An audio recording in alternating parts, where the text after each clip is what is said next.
Hi.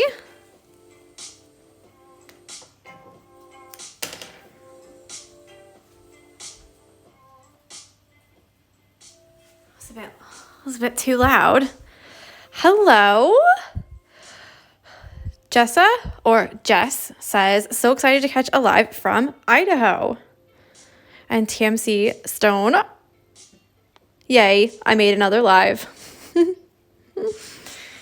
It's because I have to keep doing them later at night.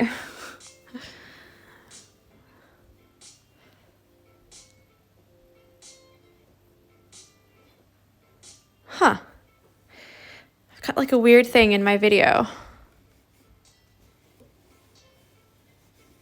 There must be like a knot back here or something.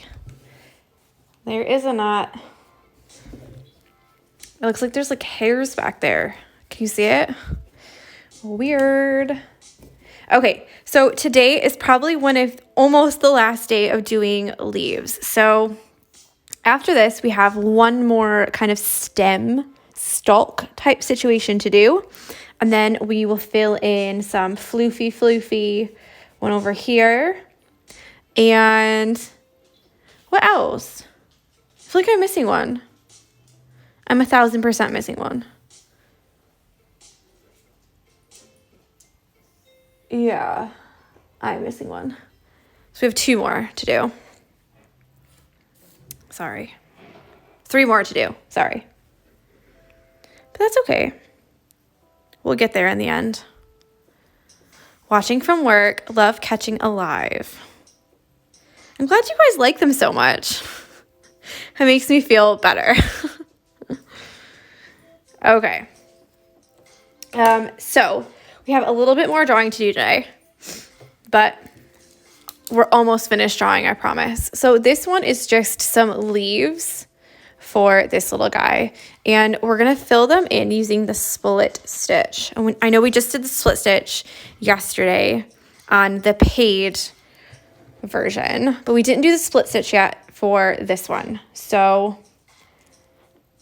yeah, we didn't do it yet. I just had to be like, what? Did I do it or not? So for this one, you're going to make a nice little, like that. And then I'm just going to make up a leaf that goes behind her hair like that. And then the same on this one. And you don't have to go behind your fly stitch if you don't want to. You can kind of make it go around it. But I'm just gonna move it over a little bit. I'm just gonna do that because I think she needs some more green like around her head. So the split stitch is kind of like a back stitch, but instead of doing another stitch in the hole that you just came out of, if you know what I mean, you're going to go into the stitch. So you're going to make a stitch and then come up a little bit before and go into that stitch. Yeah, so I'll show you close up. I'm only going to be using 3 strands, but I'll show you close up to do an outline, and then I'm going to fill it in as well. Obviously, you don't have to fill it in. You could choose to fill it in with a different stitch, meaning that towards the end of next week, when we're wrapping things up, kind of Thursday, we'll do French knots. Friday, we're going to do like final touches. And what I mean by final touches is you get to kind of choose more things to put if you want to. And I show you a couple different ways that you can kind of fill it in to make it look a bit more full without actually making any like real plant, if that makes any sense. So, hi Jody. So let me zoom in, right? And I'm gonna get started just right here, and I'll follow it around and then up. Obviously, I moved the stem from here to here, so disregard this little guy. So we're gonna come up just like you would start a regular stitching. I'm using color number 225, 3 strands. I don't think I've used this color yet on this one. So there's kind of 2 ways you can do it. So this is kind of coming up coming up like you would a back stitch, but instead of going down back into this hole here, you're gonna go into the stitch. So can you see? Looks a bit vulgar. And you're just gonna keep going a little bit forward, come back, and now you're gonna go into the second stitch. So what you'll get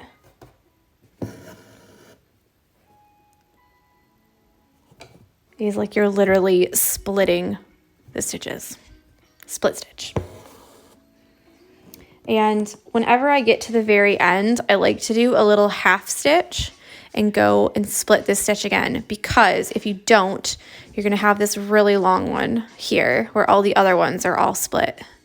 So this one is still like a regular stitch, if you know what I mean. So I go back and do a little half stitch and stick it in there like that. So that way every single stitch is split the whole way down. So I'll come over here. So I said there's two ways to do it. Obviously I've shown you like the back stitch, split stitch is what I'll call it, because you're going back, splitting it like this. But the other way is to come up through the stitch you've just done and go forward. So you're gonna work it forward with a stitch and then come up through those stitches like this. They both look the same, so there's no like, you joking me? Okay. So there's no like, oh, you definitely have to do it this way, or this way will definitely be better, anything like that. Sometimes I do a couple forward and a couple back.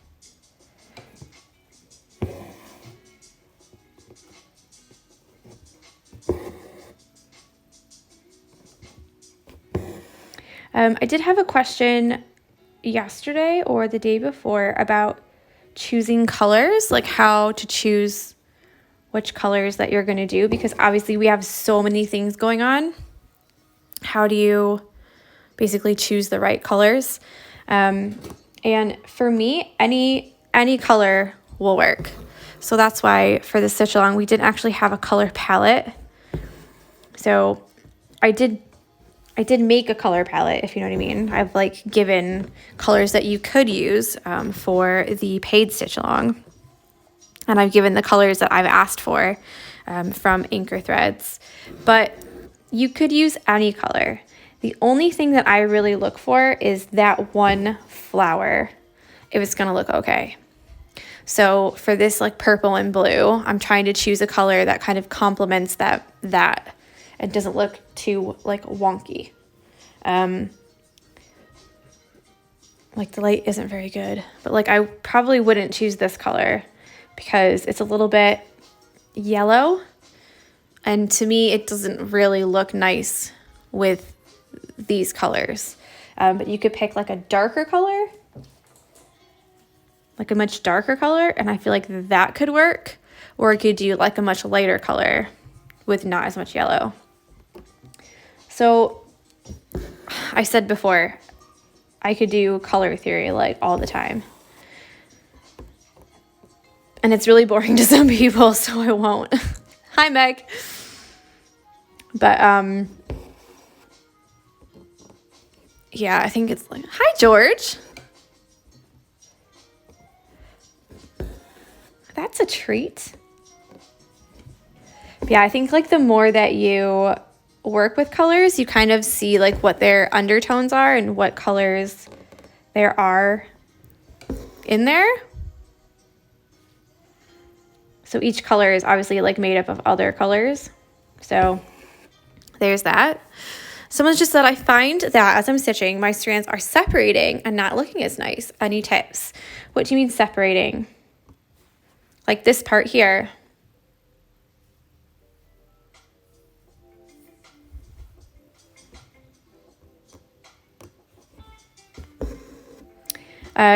Are you working with 6 strands or 3 strands? 4 strands? as you work your thread, they will become untangled. So what, ouch. I hit my soup can with my knuckle. So what I mean is that when you get your threads, and how all threads come, is they come kind of twisted like this. And when we take 3 strands, we're untwisting them.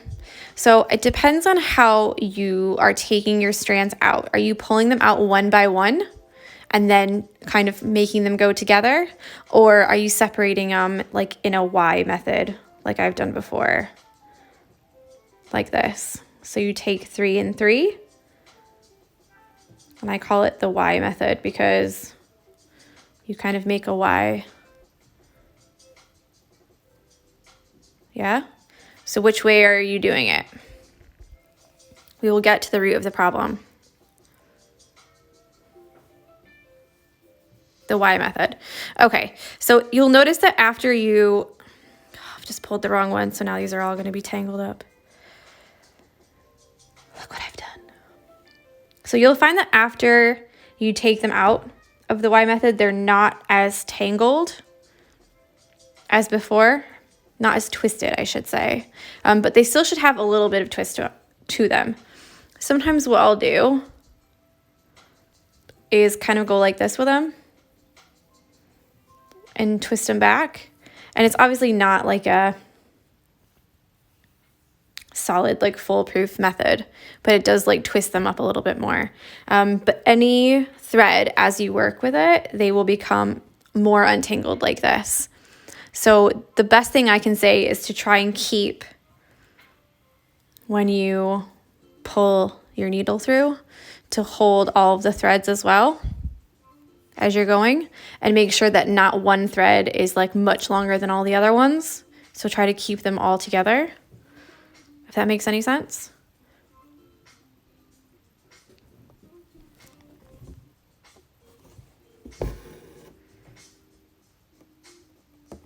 Some people really like that look of them all like untwisted.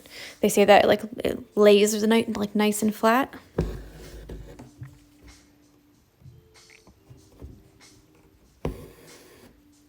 Again, like I said, I'm not sure if it's actually gonna help or not.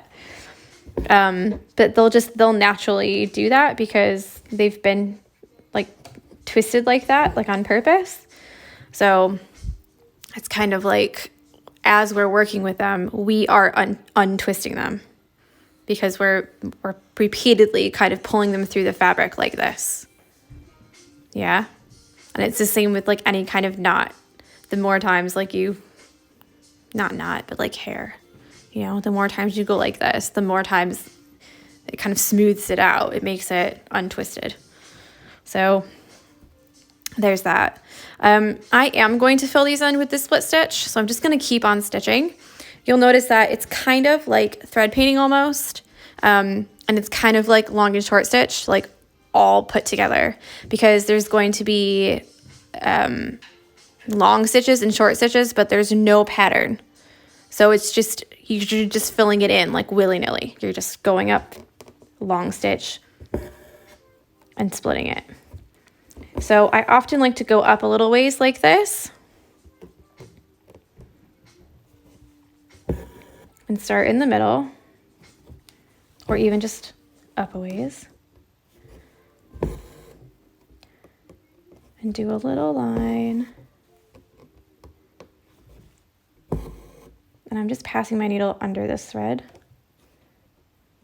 to make it go underneath.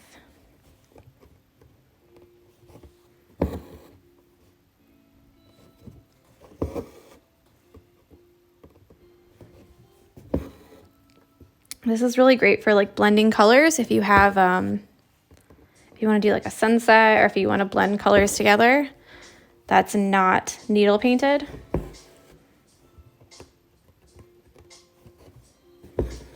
So like in my mind, needle painting, you pretty much need one thread.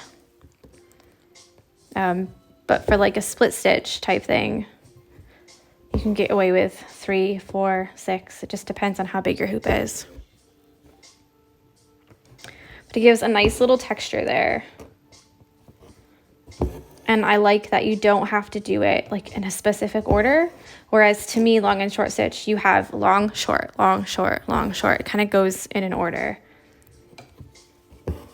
Whereas this one is literally fill her up. You're just splitting them each time. So every time I'm going through the previous stitch.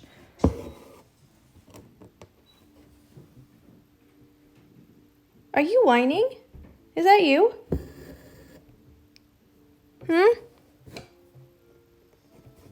What's wrong with you all of a sudden?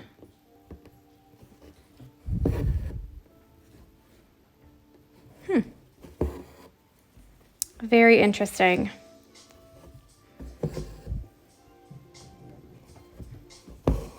So yesterday we went to the Chester Zoo. It was amazing. If you're in England, you need to go. It's absolutely ginormous.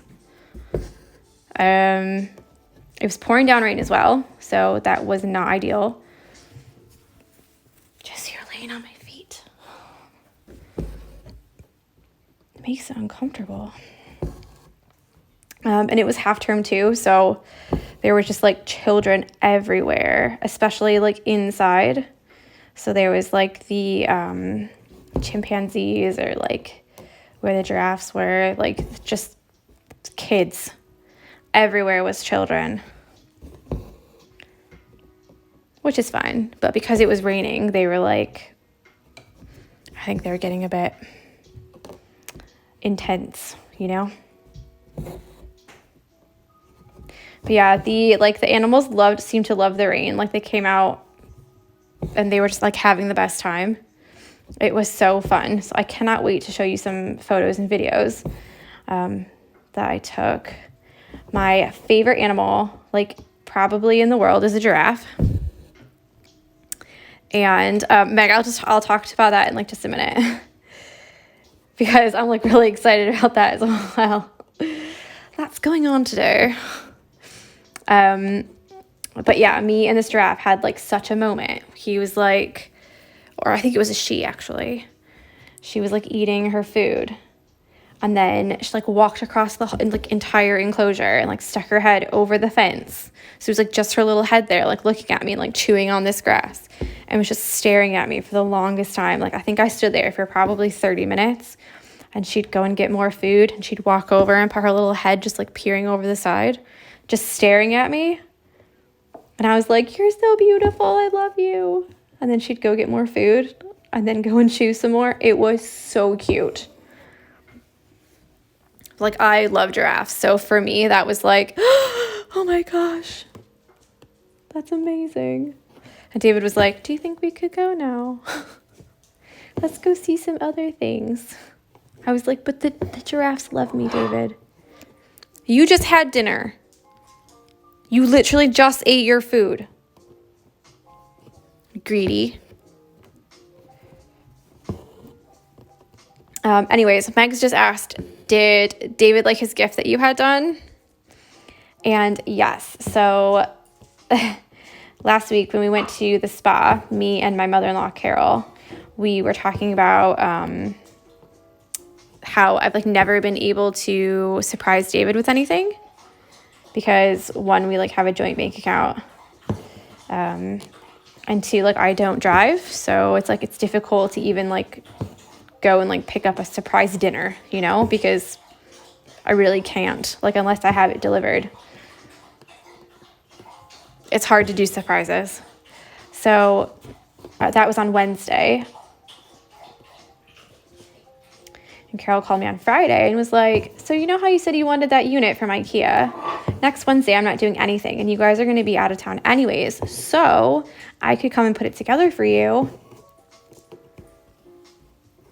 And then when you come back on Thursday, David will be surprised. And I was like, oh, that's amazing. Let's do that. So it got here yesterday, and Carol spent like 8 hours putting it together. And then his brother Ian came over later after work and helped her do the rest of it. And then, yeah, when we came home, I videoed him like seeing it for the first time and being like, oh my God, where did this come from? How did you do it? It was amazing. I was like so proud of her because she did like literally almost all of it by herself. So now he just went through like all his drinks and like fancy glasses that we've been given like as gifts and stuff, like from weddings or whatever. And been like, what should we put in the drinks cabinet? What should we do with it? What can I put on this shelf? What can I put on that shelf? He absolutely loved it. So I'm happy that I finally was able to surprise him. This video is really long. I'm sorry.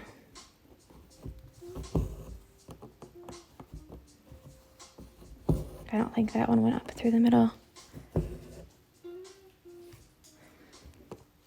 So yes, Melissa's just said, is that a catalyst to painting? So because the unit that we got, it has like a bookshelf on either side. So it's like a glass cabinet. I'll show it in my stories and like after the paid videos. But come on, I just have a little bit left. Can we just make it work? Not get not in the back.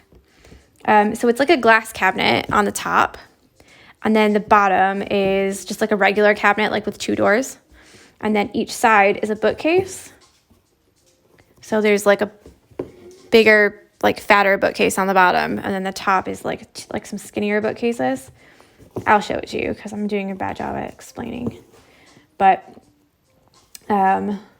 because those bookcases are see-through and we've never painted that room before, like the colors that are in the house, except for the living room and our bedroom and the spare room, to be fair.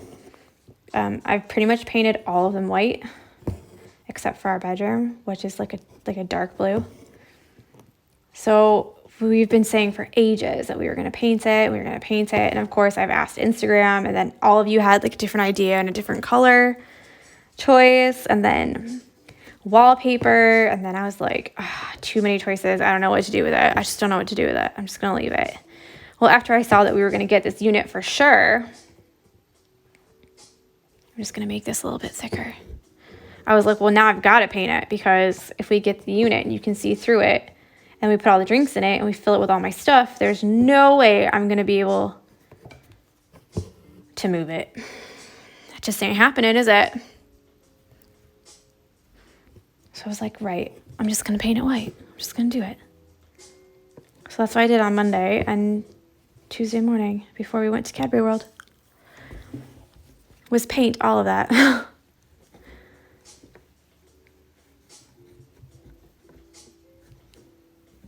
So it's been a busy week, guys.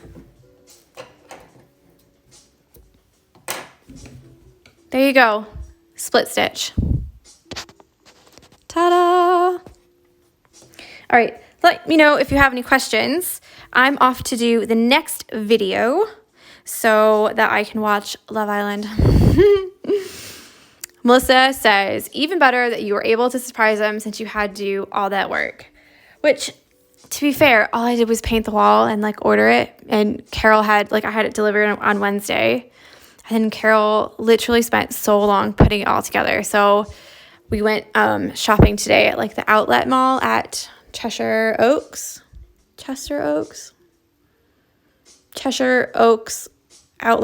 Fashion Outlet Mall or something like that. Or Designer Outlet Center, maybe it's called. Ugh, I'm the worst. But anyways, we went shopping there, and there was a really nice leather bag from Fossil that was on sale. So I got her that as a thank you for putting it all together. So there you go.